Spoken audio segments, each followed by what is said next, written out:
അസ്സലാമു അലൈക്കും. പ്രിയപ്പെട്ടവരെ, 1859 ചാൾസ് ഡാർവിൻ പരിണാമ സിദ്ധാന്തത്തെക്കുറിച്ചുള്ള പ്രഖ്യാപനം നിർവഹിക്കുകയുണ്ടായി. അദ്ദേഹത്തിൻ്റെ ദ ഒറിജിൻ ഓഫ് സ്പീഷ്യസ്, ജീവജാതികളുടെ ഉൽപ്പത്തി എന്ന ഗ്രന്ഥത്തിലൂടെയാണ് പരിണാമവാദത്തിൻ്റെ ആദ്യ പ്രഖ്യാപനമുണ്ടാകുന്നത്. നൂറ്റാണ്ടുകൾക്കിപ്പുറത്ത് പ്രസ്തുത വിഷയത്തിലുള്ള പഠനങ്ങൾ നിർവഹിക്കപ്പെടുമ്പോൾ ശാസ്ത്രലോകം, സാമൂഹ്യ പഠനങ്ങൾ, ഗവേഷണം, പാലിയൻ്റോളജി തുടങ്ങിയ വ്യത്യസ്ത രംഗങ്ങളിൽ പരിണാമവാദം തീർത്തും അബദ്ധമാണ്, അബദ്ധങ്ങളുടെ കേന്ദ്രമാണ് എന്ന് തെളിയിക്കപ്പെട്ടിട്ടുണ്ട്. പരിണാമവാദികളായ ആളുകൾക്ക് പോലും പരിണാമവാദത്തെക്കുറിച്ച് ശാസ്ത്രീയമാണ് എന്ന് അസന്നിഗ്ധമായി പ്രഖ്യാപിക്കാൻ കഴിയുന്നില്ല. എന്നു മാത്രമല്ല, പരിണാമവാദത്തിൻ്റെ ഉപജ്ഞാതാവായി ചരിത്രത്തിൽ അറിയപ്പെടുന്ന ചാൾസ് ഡാർവിൻ പോലും അദ്ദേഹത്തിൻ്റെ സിദ്ധാന്തം പൂർണ്ണമായും ഉൾക്കൊണ്ടിട്ടില്ല എന്നു തന്നെയാണ് അദ്ദേഹത്തിൻ്റെ പ്രഖ്യാപനത്തിൽ നിന്ന് മനസ്സിലാക്കുന്നത്. ഡിഫിക്കൽട്ടീസ് ഇൻ ദ തിയറി എന്ന അദ്ദേഹത്തിൻ്റെ പുസ്തകം, ദ ഒറിജിൻ ഓഫ് സ്പീഷ്യസിലെ അദ്ദേഹത്തിൻ്റെ പാഠഭാഗം എത്ര തന്നെ വിശദീകരിച്ചിട്ടും പൂർണ്ണമായ അർത്ഥത്തിൽ സംതൃപ്തി ലഭിക്കുന്നില്ല എന്ന് തൻ്റെ ദുഃഖമായി അദ്ദേഹം രേഖപ്പെടുത്തിയത് കാണാൻ സാധിക്കുന്നതാണ്. പിൻകാലത്ത് നിർജീവ വസ്തുവിൽ നിന്ന് ജീവവസ്തു ഉണ്ടാവാം എന്ന അദ്ദേഹത്തിൻ്റെ കണ്ടെത്തൽ, ഒരു ജീവി കാലാന്തരേണ മറ്റൊരു ജീവിയായി പരിണാമം സംഭവിച്ചുകൊണ്ട് മാറ്റപ്പെടാം എന്ന അദ്ദേഹത്തിൻ്റെ കണ്ടെത്തൽ ശാസ്ത്രലോകം പൂർണ്ണമായും തള്ളിക്കളയുകയാണ് ചെയ്തിട്ടുള്ളത്. ലൂയി പാസ്റ്റർ ഈ വാദം ചവറ്റുകൊട്ടയിൽ എറിയേണ്ടതാണ് എന്ന് അഭിപ്രായപ്പെട്ട ശാസ്ത്രജ്ഞനാണ്. അദ്ദേഹത്തിൻ്റെ ഫോക്സ് ആൻഡ് ഡോസ് ഒറിജിൻ ഓഫ് ലൈഫ് എന്ന പുസ്തകത്തിലെ 4-5 പേജുകളിൽ ഈ കാര്യം സവിസ്തരം പ്രതിപാദിക്കുന്നുണ്ട്. അലക്സാണ്ടർ ഒപാരിൻ, അദ്ദേഹം പരിണാമവാദത്തെ പിന്തുണച്ചിരുന്ന ശാസ്ത്രജ്ഞനായിരുന്നു. എന്നാൽ കോശത്തെക്കുറിച്ചുള്ള സങ്കീർണമായ പഠനങ്ങൾ ലോകത്ത് പുറത്തു വന്നപ്പോൾ പരിണാമവാദത്തെ വിശ്വസിക്കുന്നതിന് തടസ്സമാകുന്നത് പരിണാമവാദത്തെ ഇരുണ്ട ഒരു കാര്യമാക്കി പരിവർത്തിപ്പിക്കുന്നത് കോശത്തിൻ്റെ സങ്കീർണ അവസ്ഥകളാണ് എന്ന് ഒറിജിൻ ഓഫ് ലൈഫ് എന്ന പുസ്തകത്തിൽ 196 പേജിൽ അദ്ദേഹം വിശദീകരിച്ചിട്ടുണ്ട്. 1953 സ്റ്റാൻലി മില്ലർ ആദിമകാലത്തെ അന്തരീക്ഷ സമാനമായ വാതക സമ്മിശ്രത്തിൽ നിന്ന് ചെറിയ തന്മാത്രകൾ ഉണ്ടാകുന്നു എന്ന പരിണാമവാദികളുടെ കണ്ടെത്തൽ പുതിയ ഒരു പരിണാമത്തിനും ഒരു സൃഷ്ടിയുടെ സംവിധാനത്തിനും കാരണമാണ് എന്ന വാദത്തെ ശരിയല്ല എന്ന് സ്റ്റാൻലി മില്ലർ കൃത്യമായി തെളിയിച്ചിട്ടുണ്ട്. ഭൂമിയിലെ ആദിമ അന്തരീക്ഷത്തിൽ നിന്ന് ഉണ്ടായതാണ് എന്ന് തെളിയിക്കുന്ന ഒന്നും ശാസ്ത്രീയമായി പിൻബലമില്ലാത്തതാണ് എന്ന് അദ്ദേഹം പറഞ്ഞു. പരിണാമവാദിയും ഭൗതിക രസതന്ത്രജ്ഞനുമായിരുന്ന ജെഫ്രി ബാദ അദ്ദേഹത്തിൻ്റെ കൃത്യമായ കണ്ടെത്തൽ പരിണാമവാദികളുടെ മാഗസിൻ ആയ എർത്തിൽ 1998 പ്രസിദ്ധീകരിച്ചിട്ടുണ്ട്.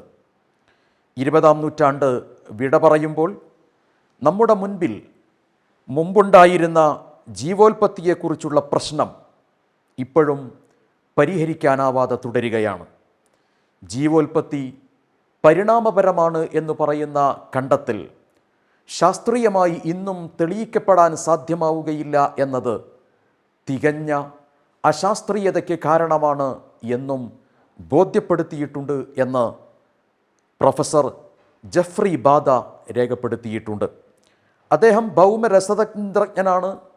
പരിണാമവാദത്തെ ആദ്യകാലഘട്ടത്തിൽ പിന്തുണച്ചിട്ടുള്ള ലോകത്തിലെ അറിയപ്പെടുന്ന ശാസ്ത്രജ്ഞൻ കൂടിയാണ്. ഡാർവിൻ്റെ കാലഘട്ടത്തിൽ കോശങ്ങളെക്കുറിച്ചും DNA-യെക്കുറിച്ചും ലഭ്യമായിട്ടുള്ള പഠനങ്ങൾ ഒരു പരിധിവരെ കുറവായിരുന്നു. എന്നാൽ പിൻകാലങ്ങളിൽ DNA-യെക്കുറിച്ചുള്ള വിശാലമായ പഠനങ്ങൾ ശക്തമായ സന്ദർഭത്തിൽ അതിസങ്കീർണമായ സൂക്ഷ്മമായ DNA-യുടെ ഘടനയും വിന്യാസവും പരിണാമവാദത്തെ തകർത്ത് തരിപ്പണമാക്കുന്നതാണ് എന്ന് കൃത്യമായി കണ്ടെത്തുകയുണ്ടായി. യഥാർത്ഥത്തിൽ ഫ്രാൻസിസ് ഗ്രീക്ക് തന്നെ പറയുന്നത്, DNA-യെ സംബന്ധിച്ചുള്ള വിശദമായ ഗവേഷണ പഠനങ്ങൾ നിർവഹിച്ചിട്ടുള്ള ഫ്രാൻസിസ് ഗ്രീക്ക് തന്നെ പറയുന്നത് DNA യാദൃച്ഛികമായി ഉണ്ടാവുകയില്ല എന്നാണ്.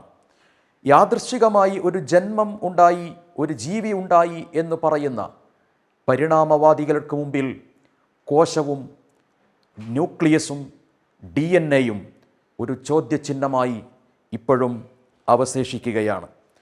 ഒരു ചവറ് കൂമ്പാരത്തിൽ നിന്ന് കാറ്റടിച്ച സമയത്ത് ബോയിങ് 747 വിമാനം ഉണ്ടായിത്തീർന്നു എന്ന് പറയുന്നത് പോലെ വിഡ്ഢിത്തമാണ് യഥാർത്ഥത്തിൽ പരിണാമവാദമെന്ന് ഫ്രെഡ് ഹോയിൽ 1981 ലോകത്തോട് വിളിച്ചു പറഞ്ഞു. ശാസ്ത്രീയതയുടെ തരിമ്പ് പിൻബലം പോലും പരിണാമവാദത്തിന് ഇല്ല എന്ന് അദ്ദേഹത്തിൻ്റെ പഠനത്തിൽ നാച്ചർ എന്ന് പറയുന്ന ജേണൽ 1981 നവംബർ മാസത്തിൽ പ്രസിദ്ധീകരിച്ചിട്ടുണ്ട്. 1955 വാട്സൺ, ഗ്രീക്ക് എന്ന് പറയുന്ന ശാസ്ത്രജ്ഞർ, ജൈവശാസ്ത്രജ്ഞർ DNA-യുടെ സങ്കീർണാവസ്ഥകളെക്കുറിച്ച് പഠനം നടത്തുകയും ഈ DNA-യുടെ സങ്കീർണാവസ്ഥ പരിണാമവാദത്തിന് മുമ്പിൽ ചോദ്യചിഹ്നമായി നിലനിൽക്കുന്നു എന്നും ആകസ്മികമായി ഒരു ജീവി ഉണ്ടായി എന്ന് പറയുമ്പോൾ DNA-യെ വിശദീകരിക്കാൻ സാധ്യമല്ല എന്ന് രേഖപ്പെടുത്തുകയും ചെയ്തിട്ടുണ്ട്. ഒന്നിനു ശേഷം 950 പൂജ്യമിട്ടാൽ എത്രയാണോ ലഭിക്കുന്നത് ആ സംഖ്യക്ക് സമാനമാണ് യഥാർത്ഥത്തിൽ പരിണാമമുണ്ടാകുവാനുള്ള സാധ്യത എന്നാണ് അദ്ദേഹം പ്രഖ്യാപിച്ചിട്ടുള്ളത്. പ്രോട്ടീൻ, DNA, കോശം, ജീവൻ തുടങ്ങിയ മനുഷ്യ സൃഷ്ടിപ്പിലെ ജൈവലോകത്തിലെ വ്യത്യസ്തങ്ങളായ പ്രതിഭാസങ്ങൾക്ക് മുന്നിൽ എവല്യൂഷൻ തിയറി, പരിണാമം വാദം അതിശക്തമായി പരാജയപ്പെടുകയാണ്. ശാസ്ത്രീയമായി തെളിയിക്കാൻ സാധ്യമാവുകയില്ല എന്ന് തന്നെയാണ് മനസ്സിലാക്കാൻ സാധിക്കുന്നത്. ഡാർവിൻ അദ്ദേഹത്തിൻ്റെ ഗ്രന്ഥത്തിൽ 139 പേജിൽ ഒരു സാധാരണ നായ മാനിനെ പിടിക്കാൻ കഴിയില്ല എന്നും അങ്ങനെ ഒരു സാധാരണ നായ മാനിനെ പിടിക്കാൻ വേണ്ടി ഓടാൻ ശ്രമിക്കുന്നു. അങ്ങനെ കാലാന്തരേണ ഏറ്റവും ശക്തമായ ഓട്ടമുള്ള ഒരു നായയായി, അത് ഒരു ചെന്നായയായി അത് രൂപപ്പെടുകയാണ് പരിണാമത്തിലൂടെ സംഭവിക്കുന്നത് എന്ന് പറഞ്ഞു. എന്നാൽ മാൻ പിന്നീട് പരിണാമ പ്രക്രിയയിലൂടെ ഓട്ടം കുറഞ്ഞ ഒരു ജീവിയായി മാറുകയാണോ, ഓട്ടം കൂടിയ ജീവിയായി മാറുകയാണോ എന്ന് പറയുന്നതിൽ അദ്ദേഹം മടി കാണിക്കുകയാണ് ചെയ്തിട്ടുള്ളത്.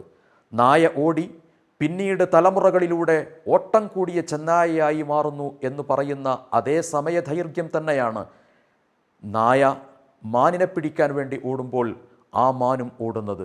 ആ മാനും പിന്നീട് പരിണാമ പ്രക്രിയകളിലൂടെ ഏറ്റവും കൂടുതൽ ദൈർഘ്യമുള്ള ഒരു മാനായി രൂപപ്പെടേണ്ടതുണ്ടല്ലോ ഡാർവിൻ്റെ അഭിപ്രായമനുസരിച്ച്. അങ്ങനെ വരുമ്പോൾ ഒരിക്കലും ഈ സിദ്ധാന്തം, ഈ തിയറി പൂർത്തീകരിക്കാൻ കഴിയുന്നില്ല. അഥവാ സർവൈവൽ ഓഫ് ഫിറ്റസ്റ്റ് എന്ന അദ്ദേഹത്തിൻ്റെ രണ്ടാമത്തെ വാദം അദ്ദേഹത്തിൻ്റെ ഉദാഹരണത്തിലൂടെ തന്നെ അപകടകരമായി പൊളിഞ്ഞു പോവുകയാണ് എന്ന് നമുക്ക് മനസ്സിലാക്കാൻ സാധിക്കുന്നുണ്ട്. അദ്ദേഹം വളരെ കൃത്യമായി അദ്ദേഹത്തിൻ്റെ കണ്ടെത്തൽ അവതരിപ്പിക്കുന്നത് ഇങ്ങനെയാണ്. ദ ഡിസിഷൻ ഓഫ് മാൻ എന്ന പ്രഖ്യാപനത്തിലൂടെ ഡാർവിൻ പറയുന്നത്, എനിക്ക് 2 ലക്ഷ്യങ്ങൾ ഉണ്ടായിരുന്നു. ഒന്ന്, ജീവിവർഗങ്ങൾ പ്രത്യേകം സൃഷ്ടിക്കപ്പെട്ടതല്ല എന്ന് തെളിയിക്കൽ. മറ്റൊന്ന്, മാറ്റത്തിന് പ്രധാന കാരണം പ്രകൃതി നിർദ്ധാരണമാണ് എന്ന് സമർത്ഥിക്കൽ. അതുകൊണ്ട് പ്രകൃതി നിർദ്ധാരണത്തിൻ്റെ ശക്തി പെരിപ്പിച്ച് കാട്ടുകയെന്ന അബദ്ധം എനിക്ക് പിണഞ്ഞിട്ടുണ്ടെങ്കിൽ പോലും ഏറ്റവും ചുരുങ്ങിയത് പ്രത്യേക സൃഷ്ടിയെന്ന അന്ധവിശ്വാസത്തെ കടപുഴകാൻ സഹായകമാകുന്ന ഒരു നല്ല സേവനം ഞാൻ ചെയ്തതായി പ്രതീക്ഷിക്കുന്നു എന്നാണ് അദ്ദേഹം രേഖപ്പെടുത്തിയിട്ടുള്ളത്. ഈ വാചകത്തിൽ തന്നെ അദ്ദേഹം ചെയ്തതൊരു സേവനമായി അദ്ദേഹം പ്രതീക്ഷിക്കുക മാത്രമാണ് ചെയ്യുന്നത്. ഒരബദ്ധം അദ്ദേഹം ചെയ്തിട്ടുണ്ട് എന്ന കാര്യവും അദ്ദേഹം കൃത്യമായി പ്രഖ്യാപിക്കുകയും ചെയ്യുന്നുണ്ട്. യഥാർത്ഥത്തിൽ യുക്തിവാദികൾ കൊണ്ടു നടക്കുന്ന പരിണാമവാദത്തെ ഡാർവിന് പോലും അംഗീകരിക്കാൻ കഴിയുന്നില്ല. ഡാർവിൻ്റെ അവസാന കാലഘട്ടത്തിൽ അദ്ദേഹത്തിൻ്റെ ദുഃഖമായി പരിണാമവാദത്തെ അദ്ദേഹം അവതരിപ്പിക്കുന്നു. ഉത്തരം കിട്ടാത്ത കുറേ ചോദ്യങ്ങൾ എൻ്റെ മുമ്പിൽ വന്നു ചേരുന്നുണ്ട് എന്ന് അദ്ദേഹം അഭിപ്രായപ്പെടുക കൂടി ചെയ്തിട്ടുണ്ട്. പിന്നീട് ശാസ്ത്രലോകത്ത് നൂറുകണക്കിന് ആളുകൾ ഈ പരിണാമവാദം എന്ന് പറയുന്ന അഭിപ്രായം പൂർണ്ണമായും ശാസ്ത്രീയ വിരുദ്ധമാണ് എന്ന് തെളിയിച്ചിട്ടുണ്ട്. ഡാർവിൻ കൊണ്ടുവന്നിട്ടുള്ള വിവിധങ്ങളായ അദ്ദേഹത്തിൻ്റെ കണ്ടെത്തലുകൾ, ഫോസിൽ പഠനമായിരുന്നാലും മധ്യവർഗമായിരുന്നാലും തുടങ്ങിയ പലതും അബദ്ധജടിലമാണ് എന്ന് പിൻകാല പഠനങ്ങൾ കൃത്യമായി തെളിയിക്കുകയും ചെയ്തിട്ടുണ്ട്. തെളിവുകൾ പരിണാമവാദത്തെ സാധൂകരിക്കുകയല്ല, തെളിവുകൾ പരിണാമവാദം എന്നത് ഒരു മിഥ്യയാണ് എന്ന് ബോധ്യപ്പെടുത്തുകയാണ് ശാസ്ത്രലോകത്ത് ചെയ്യുന്നത്. ലോകത്തിലെ അറിയപ്പെടുന്ന യൂണിവേഴ്സിറ്റികളായ മസാച്യുസെറ്റ്സ് യൂണിവേഴ്സിറ്റി, കാംബ്രിഡ്ജ്, ഓക്സ്ഫോർഡ് തുടങ്ങിയിട്ടുള്ള യൂണിവേഴ്സിറ്റികളിലെ 1000-ലധികം ശാസ്ത്രജ്ഞന്മാർ പരിണാമവാദം അബദ്ധമാണ് എന്ന് തെളിയിച്ചിട്ടുള്ള രേഖകൾ ഇന്ന് ലഭ്യമാണ്. ഈ രേഖകളിലൂടെ, തെളിവുകളിലൂടെ അന്വേഷിക്കുന്ന ഒരാൾക്കും പരിണാമവാദമാണ് യഥാർത്ഥത്തിൽ വസ്തുതാപരം എന്ന് മനസ്സിലാക്കാൻ കഴിയുകയേ ഇല്ല. മറിച്ച് സൃഷ്ടിയുണ്ടാകണമെങ്കിൽ സൃഷ്ടാവ് അനിവാര്യമാണ് എന്ന ഏറ്റവും അടിസ്ഥാനമായ യാഥാർത്ഥ്യമാണ് ബോധ്യപ്പെടുന്നത്. ആ ബോധ്യമാണ് നമ്മെ നയിക്കേണ്ടത്. നിങ്ങൾക്കെല്ലാവർക്കും നന്ദി. അസ്സലാമു അലൈക്കും വറഹ്മത്തുള്ളാഹി.